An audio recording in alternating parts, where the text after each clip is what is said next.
Magandang umaga! Kumusta po? Narito po ulit ang update natin para sa lagay ng ating panahon.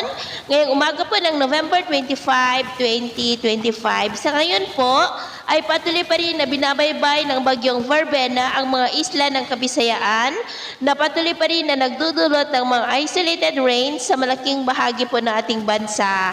At ngayong madaling araw ay nasa vicinity pa rin ng Central Visayas ang sentro nito at posibleng mamayang hapon pa o mamayang gabi tuluyan na makakalampas sa kalupaan at bukas pa posible na makakalabas sa Philippine Area of Responsibility at posibleng lalakas pa yan into typhoon category pagsapit po dyan sa may South China Sea.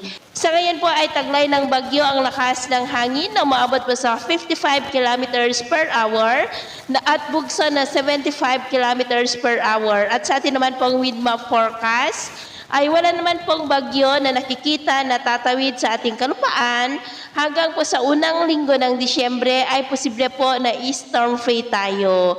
Sa ngayon ay amihan ang nakakapekto naman sa malaking bahagi po ng Luzon at dahil kay bagyong Verbena ay nakataas pa rin ngayon ang Tropical Cyclone Wind Signal number 1 sa may Occidental Mindoro, Oriental Mindoro, Romblon, the northern and central portions ng Palawan, sa may Araceli, Taytay, El Nido, Dumaran, Rojas, San Vicente, Puerto Princesa City, kasama na po ang Calamian, Cuyo, and Cagayan, Silio Islands.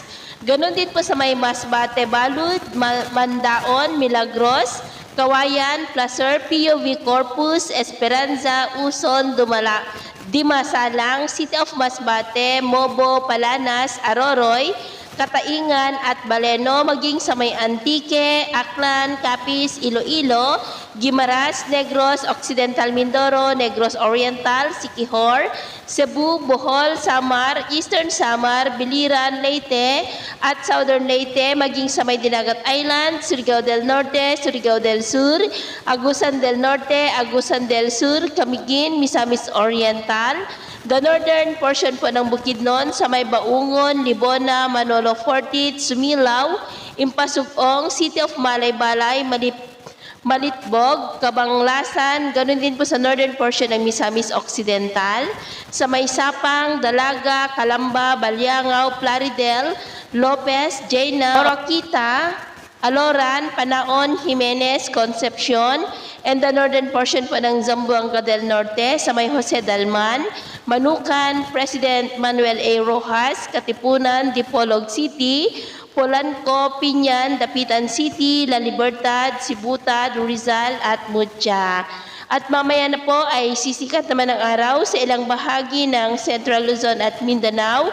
Pero sa malaking bahagi ng Visayas, Southern Luzon, Metro Manila, Cordillera at Cagayan Valley ay posible pa rin ang maulap na kalangitan with isolated rains, dulot ng bagyo, trough ng bagyo, amihan at shear line. Kaya mag-ingat po tayo sa mga banta ng mapagbaha at pagguho ng lupa.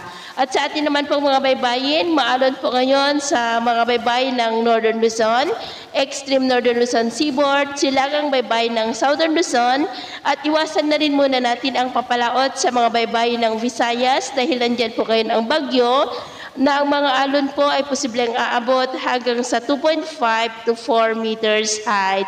Kaya hanggat maaari ay iwasan na muna natin ang papalaot sa mga nabanggit na baybayin para po mas makaiwas sa mga sakunang pangkaragatan. So ito po ang latest update natin sa araw na ito. At ako po muli si James na nagsasabing sa kahit anong pagsubok po na darating sa ating buhay, huwag na huwag po tayong mawawalan ng pag-asa. Thank you and God bless!